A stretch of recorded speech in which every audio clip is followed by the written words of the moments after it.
Hi, my name is Dr. Rajan Gupta. We are starting a new series of Centerspread.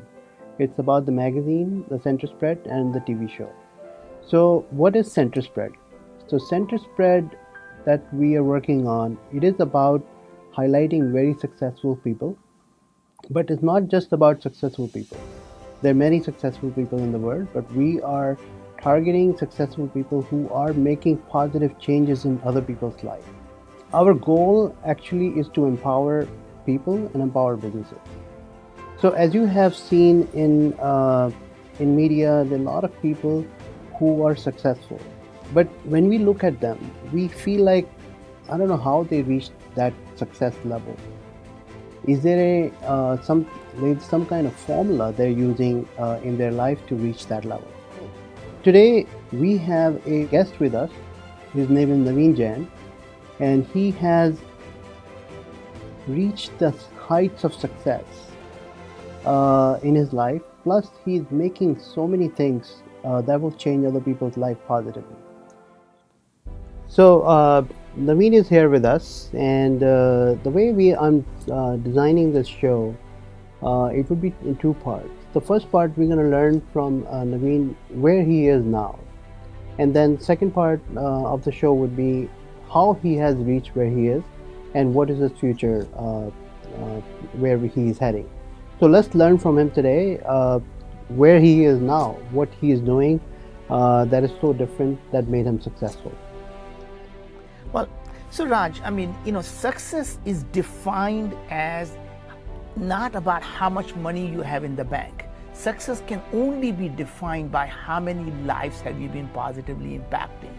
And to me, with that definition of success, we actually never really achieve success. We are on the journey to success, and it doesn't matter how far you go, there is still much farther to go further, right?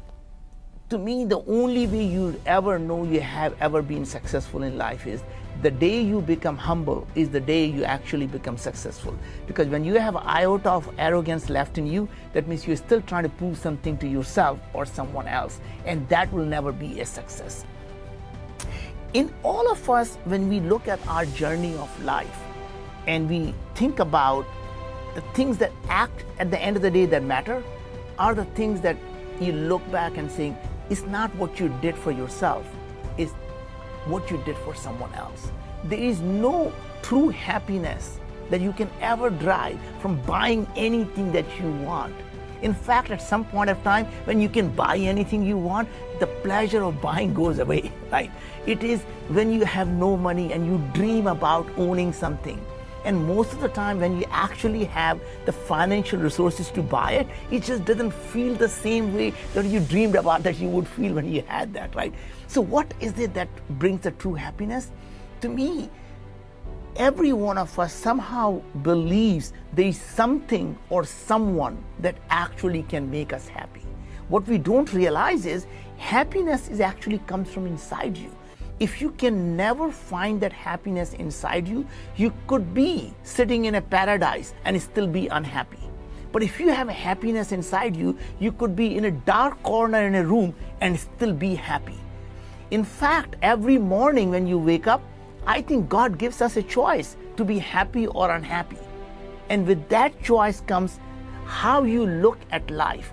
Are you looking at life who you are, or you're comparing yourself to someone else?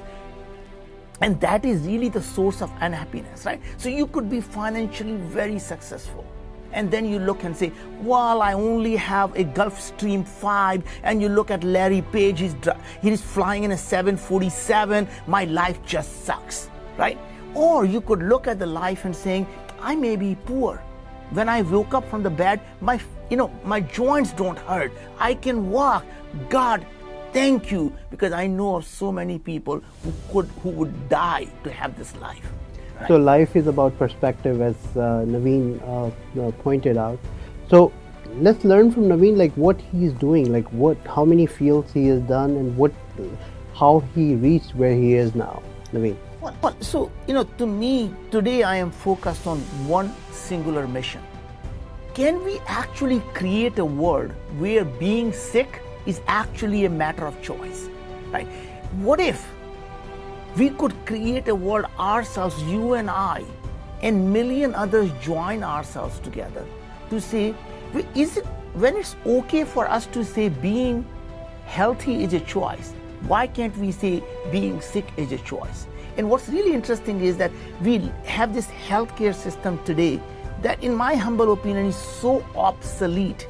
It was designed for the times when we were dying from infectious diseases, and it was for episodic sickness. And today, all of us are suffering from these chronic diseases, and our system wasn't quite designed for that. As a matter of fact, one would argue, and I know you're a doctor, so I shouldn't be saying that, but people in this healthcare system, the incentives are so misaligned, where everyone makes money when people are sick and no one makes money when people are healthy.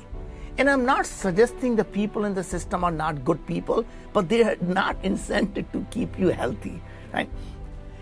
These chronic diseases, we name them. We call them the Parkinson's disease and the Alzheimer's disease. We call them, depression, anxiety, obesity, diabetes, autoimmune diseases, and all different types of cancer. And what's really interesting to me is that chronic diseases are really come from chronic inflammation. And chronic inflammation comes from what's really happening inside your gut. And I'm not a doctor, I'm not a scientist, but when I start to think about what if chronic diseases could be purely a matter of choice, not a matter of bad luck. I went on this journey to find out how would you stop that. And in this journey in the last 3 years, amazing things have happened. Now we have hundreds of thousands of people who have not only benefited from what we are doing, there is not a day goes by when we don't hear from someone that you changed my life. You have given me that happiness. You've given me my life back. You've given me my wife back. And that type of things you can never ever hear until you go out and do something that is meaningful. So I started this company called VIOME with a simple purpose. Can we actually understand what's happening inside the human body? Can we take something that is physical and actually make it digital? That means our body, we are so proud of who we are, but at the end of the day, it is really a biochemical lab, right? But what if you understood everything that's happening inside your body? And what if you can apply that, math, which is artificial intelligence, to be able to understand how to modulate that? And if you could do that with simply food being a drug, wouldn't that be an amazing thing?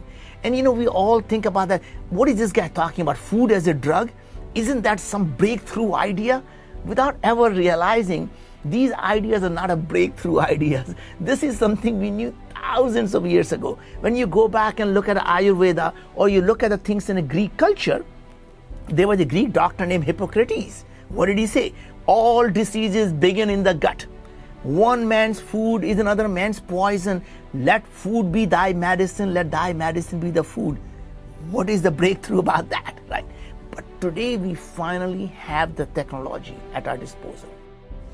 That's amazing how Naveen has reached, not even himself being not a doctor, but he is talking about so much advancement in medical field, and he has reached to this level with his company VIOME.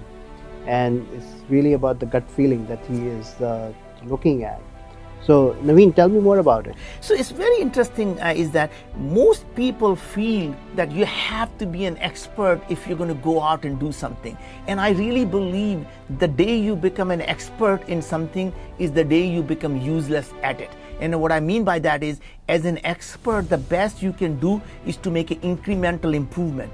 And it takes an outsider as a non-expert to challenge the foundation of everything that experts have taken it for granted. So it's really take a non-expert to challenge everything in that industry and rebuild that foundation, where you say, why do people have to be sick, rather than figuring out how to cure something and just simply suppress the symptom. Because today in our medical system, the pharmaceutical companies, when they hear of someone having a chronic disease, in their mind, now they just found a lifetime subscriber. All they want to do is suppress the symptom so that you have to take the drug for the rest of the life. And if that wasn't enough, they make sure the drug causes enough side effect So they're able to give you even more drugs that cause more side effect, then they can sell you more drugs, right? So they basically get you hooked into the system that by the time you get old, you're popping more pills than you're popping blueberries, right? And there's something wrong with that system, right? And so to me, when I came into this industry, I felt, what if I go back and look at why do people have these chronic diseases? So first thing I did was, Raj, I read several thousand research papers. And then I read probably several dozen books on gut microbiome. Because when I was reading the research papers, it became clear to me that in the last 5 to 10 years, everything is very clear. That people are talking about that every disease, whether it's a depression or anxiety or Alzheimer or Parkinson's, it actually starts in the gut decades before you see the first symptom. You talk about obesity and diabetes. You don't wake up in the morning and say, honey, I think I was out with the boys last night. I think I might have caught diabetes. You don't catch these diseases. You develop them over a period of time. And here's very interesting. Our whole medical advancement we talk about was around understanding the human DNA. And to me, that is really was looking at the wrong problem and asking the wrong question. Our DNA, from the time you are born to the time we die, is largely intact. Our DNA doesn't change. Then how is it that we get sick in between? So how can we blame something that hasn't changed? It's interesting that people talk about our genes are our destiny. What if our genes are not our destiny? It is the gene expression that is our destiny, and our environment shapes our gene expression, right? So what we did was, the first thing whenever I go into any industry, as an entrepreneur, the things that I learned is, it is not about having the right answer. It's about asking the right question. So as you know, my other company that I work on is actually a company called Moon Express that is going to the moon. It is literally the moon shot, right? So that is very, very exciting, and I think it would be fun to learn more about that company. Well, so first of all, I think there couldn't have been a better day to record this conversation. As we are sitting here on a 50th anniversary of landing on the moon, it just makes everything worthwhile right there, right?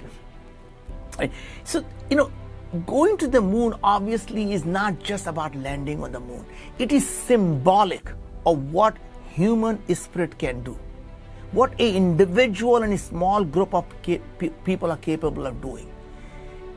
To land first time on the moon, it required a superpower like United States of America.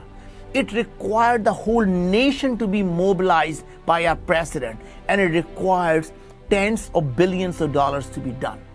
Today, if you look at all the space exploration, is being done by entrepreneurs, people who believe they can do it, and they're not spending tens of billions of dollars, they're spending tens of millions of dollars to achieve the same goal.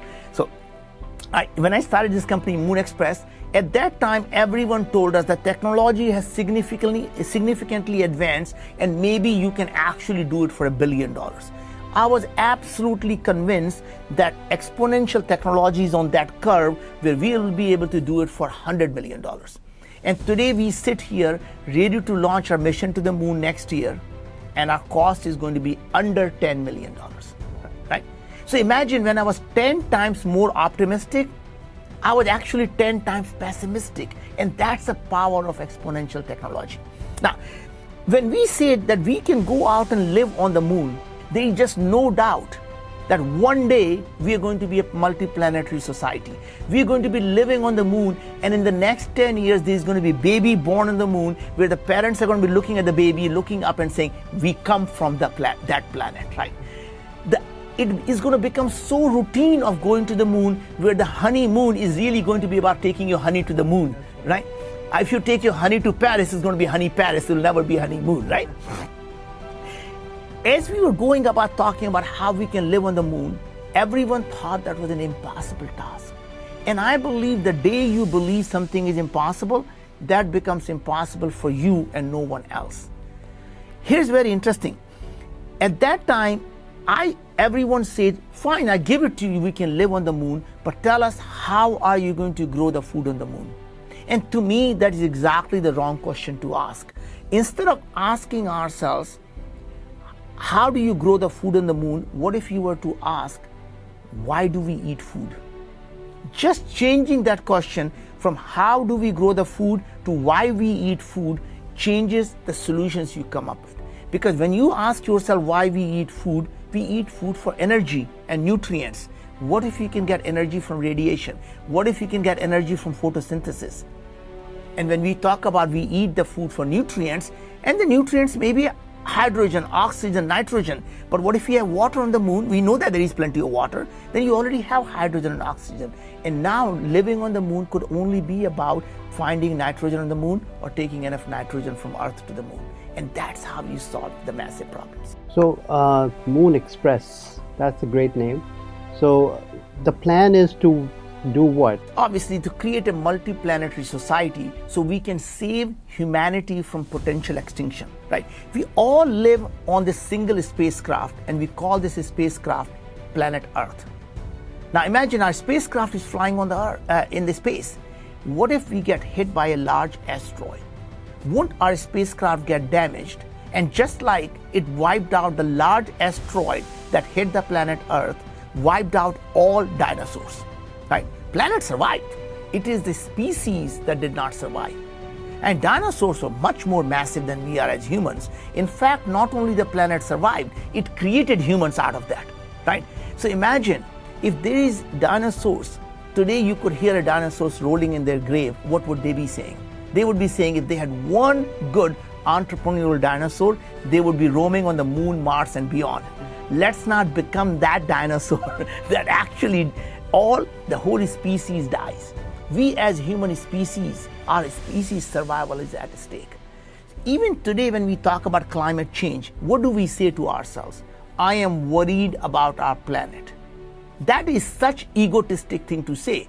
Don't you worry about this planet, worry about the human species, because I can tell you that it doesn't matter how much we damage this planet will do just fine. It is the human species that may not survive. And that is something we have to worry about. And that's the reason we want to create a distributed species. That means we can live on the moon, Mars, and beyond. So if something were to happen to our spacecraft, we as a species can recreate this. So this is amazing, like how Naveen has told us about VIOME, which is about the gut feel and also eliminating the diseases from the body, plus the Moon Express, which is going to the moon and doing a lot of stuff, even setting up colonies there. But I think Naveen's journey, and he will tell us more about how he started.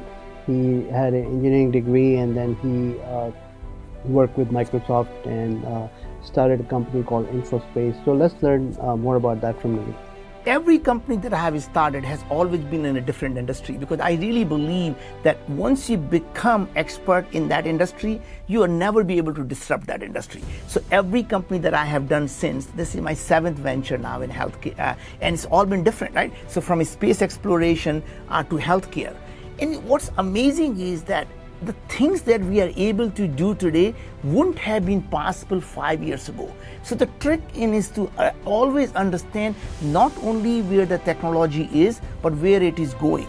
And to be successful in any industry, it is not about looking at the world as is, it's about looking at the world what it can be.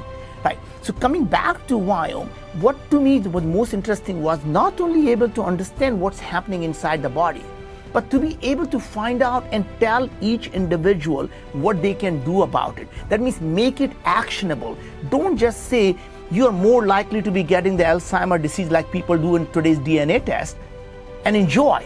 Our job is to tell you, what if I can tell you, here are the foods that you need to avoid and why, and here are the foods that you should eat and why, and what if we can do that with a simple at-home test?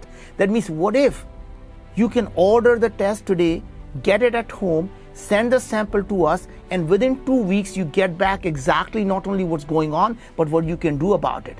Now, that is how you disrupt an industry, but more than that, this is how you move the humanity forward. Because my goal is to simply create a company that, when it's successful, can help 1 billion people live a healthier life. Every day, when you wake up and you don't jump out of the bed, maybe you should change what you're doing because you're just not excited enough about it.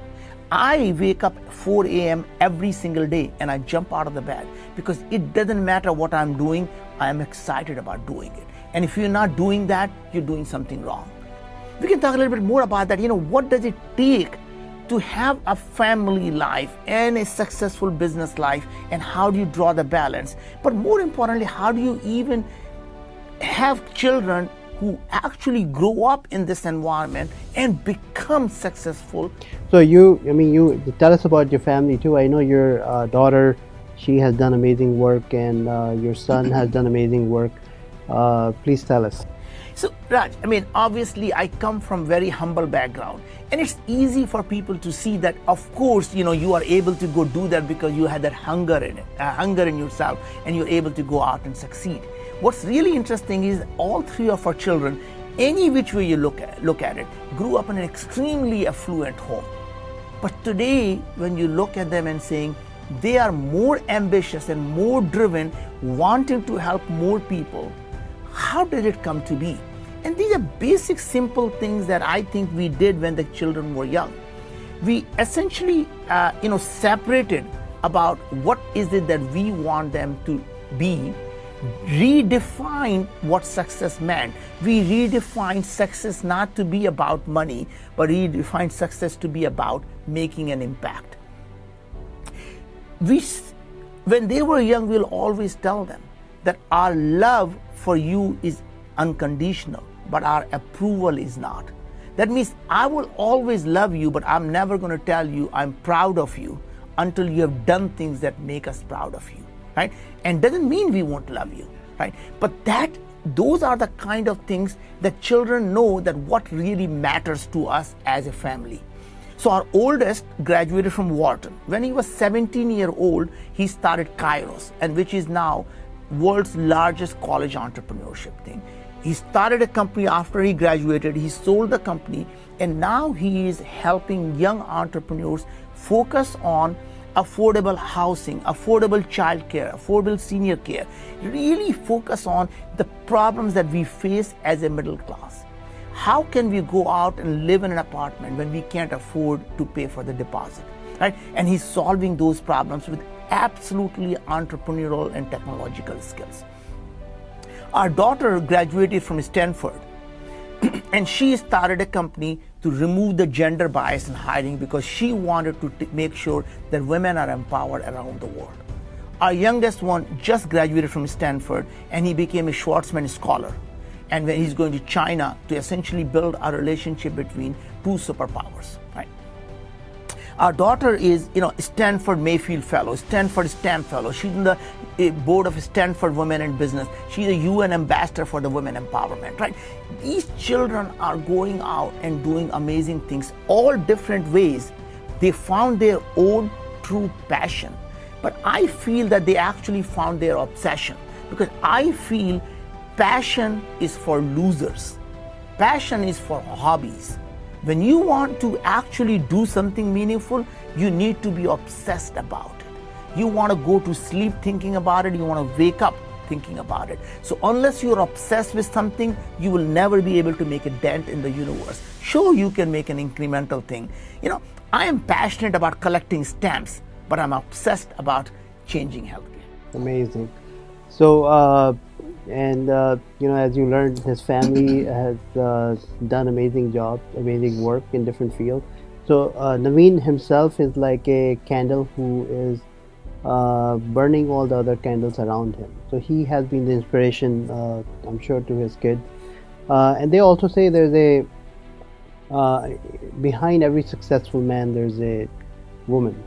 So tell us about your wife. Well, she's absolutely amazing. We've been married for more than 30 years now. And, to large extent, she and I have very complementary skills. She dedicated her life for children, and as I was focusing on going out and doing things that will create a right role model for our children. So our children, I would not say that, when my first company that I started, InfoSpace, was wildly successful. right? Our children were very young.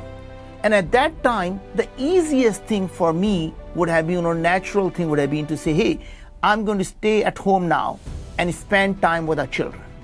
And people would have said, oh, that's so cool, right? That's so nice. Now, but if you look at from a parenting perspective, look at from a child's perspective. Child would be thinking, all three of our children would have been thinking, when we go to school, I see my dad sitting on the sofa and watching CNBC. We come back working hard from school and my dad is at home sitting on the sofa watching CNBC. We want to grow up just like my dad, sit on the sofa and watch CNBC. It doesn't matter what you tell them. Go work hard, be an entrepreneur. They say, Dad, once you got the money, you just sat on the sofa. So don't you tell us that we need to be working hard. Instead, what they saw was very different. Dad starts a second company. Dad doesn't care about the money. Dad wants to solve the next problem. He starts a third company, starts a fourth company, and the dad completely loses his mind, says, we are going to go to the moon. They all got together as a family. Dad has gone crazy. Dad is going to lose all the money he has made because he has just completely lost his mind. No private company has ever gone to the moon. What makes him think he's going to do that? Dad goes out and proves it can be done, and the kids start to think, oh my God, nothing is impossible. And then Dad loses his mind completely, and now Dad is completely cynical, thinking he can change healthcare. Dad, time to retire for you. Go ride in the sunset. You've done what you needed to do. Why do you want to go start a company at this age and thinking healthcare? You're going to get bloodied in this thing. Go chill. Dad says it is possible and it can be done. And 3 years later, we go prove that actually illness can be a choice. Now imagine that when our children look at any problem, what are they seeing? There is nothing that can't be done that you put your mind to.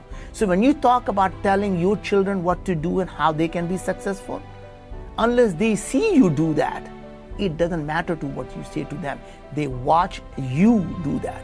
And I have several people who come to me and say, how is it that your children have become so entrepreneurial? I tell my kids all the time to be entrepreneurial, but they still go out and want to get a job in a large company so they can be safe. And my answer to them is, what did you do? When you grew up all their life, what did they see? Dad working at a large company, coming home complaining about the job, and then going back the next day complaining about the job, and wants us to be an entrepreneur. Why didn't he become an entrepreneur? So they start to believe it cannot be done because my dad did not do it or could not do it. Instead, if you showed them that I hate my job and I'm going to quit and I'm going to go start a company, that's what the kids would have learned to do. So to me, it is about being that role model that you want your children to be. Rather than preaching it to them, do it. We all learn from observation, and success is very, very personal. For Naveen, what I learned, success is creating things for himself and others. So that's an amazing, idea, Naveen, and what you have achieved and what you have given to the world. That's amazing. So if we go back in your success story, we said it's very hard to achieve success most of the time. So what are the struggles that you have gone through? But life of an entrepreneur is like a heartbeat. It goes up and down. In fact, when it's smooth, you're dead. So you never want your life to be smooth because you just dead, you just don't know it yet, right? Ups and downs tells you that you are alive. When you are at the bottom, just hunker down and know the next beat is going to be up. But here is the lesson that you learn. When you are on top of that beat, never get too cocky.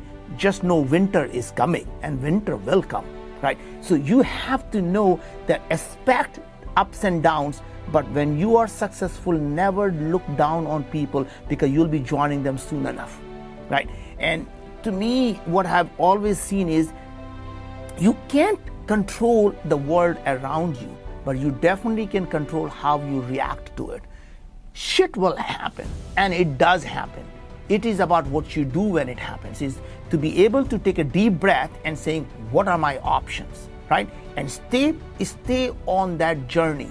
knowing that every single thing that you think is a hurdle that cannot be crossed turns out to be is just a speed bump. You just have to slow down and get over it.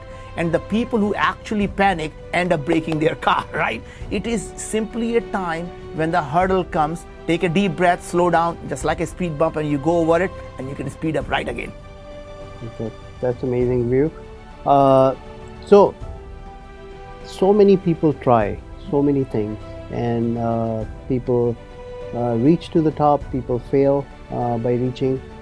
So what is the difference between a successful person, which are you, and unsuccessful person? What's the formula?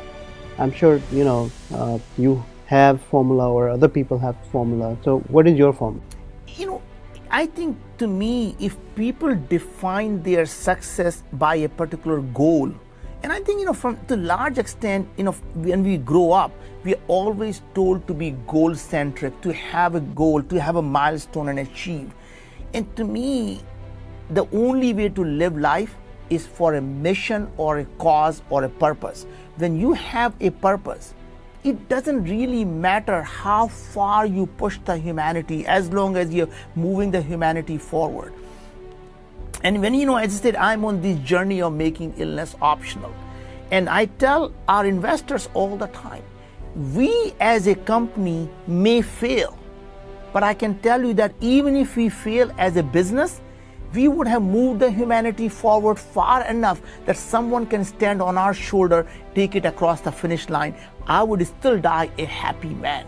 So to me, when you're living on the life of a purpose, it doesn't matter how far you go, you find that happiness because you're always moving the things forward. You're always helping more and more people, even though there are a whole lot more people to be helped. Even today, in the last couple of years, we helped hundreds of thousands of people. Another year, we're going to help millions of people. Another year, we're going to help tens of millions of people.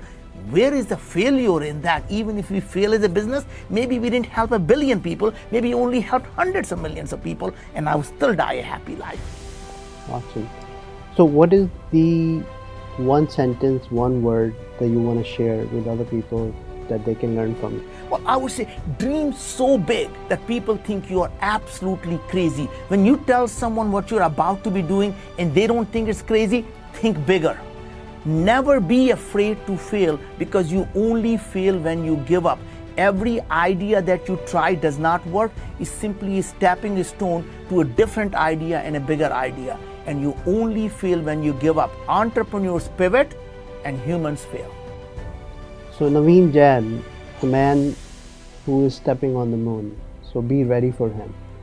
He's coming. Thank you very much, Naveen. Thanks for joining us. So today we had our guest, Naveen Jain, who had achieved amazing success, and he's doing great job to change other people's life positively.